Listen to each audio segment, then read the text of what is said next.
वैष्णवी हगवणे प्रकरणानंतर राज्य महिला आयोगावर ताशेरे ओढले जात आहेत. रुपाली चाकणकर ज्या याच आयोगाचे अध्यक्ष आहे त्यांच्यावर टीकाटिप्पणी होतीये आणि त्या सातत्यानं दावे करतायत की आमच्याकडे आलेली प्रत्येक तक्रार आम्ही घेतो आणि त्यावर ऍक्शन देखील करतो.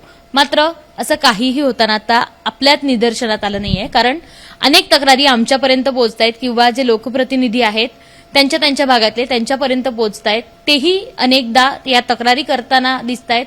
मात्र या तक्रारीला कोणतंही उत्तर मिळत नाही आणि महत्वाचं म्हणजे त्यांचा जो टोल फ्री क्रमांक दिलाय, त्यांना संपर्क करण्याचा जो क्रमांक दिलाय तोही बंद आहे. आणि हे सगळं एका प्रकरणातनं समोर आलंय आणि असे अनेक प्रकरणं, अशा अनेक मुली, असे अनेक पालक असू देत, अनेक कुटुंब असू देत, महिला आयोगाकडे ज्या अपेक्षेनं बघतात तो अपेक्षाच आता भंग होताना दिसते. आपण त्याचा डेमो घेऊया. साधारण महिला आयोगाच्या याची जी वेबसाईट आहे, संपूर्ण वेबसाईट आहे आणि त्या वेबसाईटवर हा क्रमांक दिलाय 02226592707.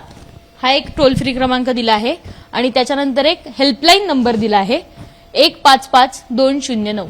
दोन्ही क्रमांक आम्ही लावून बघितले, मात्र दोन्ही क्रमांक बंद झाले.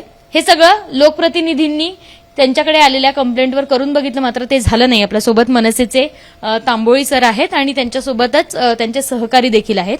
तुमच्याकडे तक्रार आली होती आणि हे सगळे तुम्ही ट्राय केले नंबर्स आणि ते नंबर लागले नाही. न्याय कसा मिळेल? आणि रुपाली चाकणकरांवर पण टीका होताना दिसते. आधी आपण त्यांचा नंबर लावून बघू, आता तरी लागतोय का. तर काल आमच्याकडं एक पीडित कुटुंब आलं होतं मनसेच्या शहर कार्यालयामध्ये आणि त्यावेळेस आमच्या असं लक्षात आलं की ही तक्रार महिला आयोगाकडे करणं अत्यंत गरजेचं आहे, कारण त्या पीडित महिलेला तिथल्या घरातील सगळे कुटुंबीय मारहाण करतात. पोलीस चौकीत पण कंप्लेंट केली होती, परंतु त्याच्यानंतर असं आमचं ठरलं की महिला आयोगाला आपण तक्रार केली पाहिजे. महिला आयोगाला तक्रार करण्यासाठी आम्ही वेबसाईटवरती गेलो आणि त्यांचे नंबर बघितले, त्यांचा टोल फ्री नंबर घेतला आणि त्यानंतर दोन्ही नंबर डायल केल्यानंतर आमच्या असं लक्षात आलं की ती माहिती बघून आम्हाला धक्कादायक वाटलं की शासनाची ही जी योजना आहे, ही जी त्यांनी डिक्लेअर केलेले फोन नंबर्स आहेत, त्या फोन नंबर्स लागत नाहीयेत आणि या महाराष्ट्रातील महिलांना न्याय कसा मिळणार, असा मोठा गंभीर प्रश्न आमच्या समोर त्या उभा राहिला. आम्ही त्या कुटुंबियांना सांगितलं की आम्ही दुसरा नंबर शोधतो, तुम्ही आता घरी जावा. आणि हे सगळं इतकं गंभीर वाटतंय, तर ते गंभीर वाटल्यानंतर आम्ही आज कलेक्टरांना, मुख्यमंत्र्यांना निवेदन देऊन मी आता इथं आलेलो आहे. काय नेमकी त्या मुलीची तक्रार, कुटुंबियांची काय तक्रार होती? साधारण ते जे कुटुंबीय आहे, त्या कुटुंबियात जी त्यांची सून आहे, त्या सुनेला मारहाण करण्यात येते. मारहाण करण्यात येते तर त्यांच्या कुटुंबातले काय कलह असतील, परंतु 2 दिवसापूर्वी तिचे जे स्त्रीधन आहे, सोनं आहे, ते तिच्या दोन्ही दीर आणि नवरा यांनी त्यांच्या सासूकडनं म्हणजे मुलीच्या आईकडनं घरी जाऊन घेऊन त्यांना तिथं घरात मारहाण करून गेलेले आहेत. 112ला त्यांनी फोन केल्यानंतर पोलीस आल्यानंतर ते पळून गेलेत. म्हणजे ह्या ठिकाणी महाराष्ट्रातील महिला सुरक्षितच नाहीयेत. आणि महिला आयोगाने आपण जे आता सगळं प्रदर्शन चाललंय की महिलांसाठी आम्ही आहोत, सगळेजण तिथं त्यांच्या घरी जाऊन भेटतात, परंतु हे सगळं प्रदर्शन कशासाठी चाललंय? ऍक्च्युअली वास्तव विचित्र आहे आणि खूप भयानक आहे.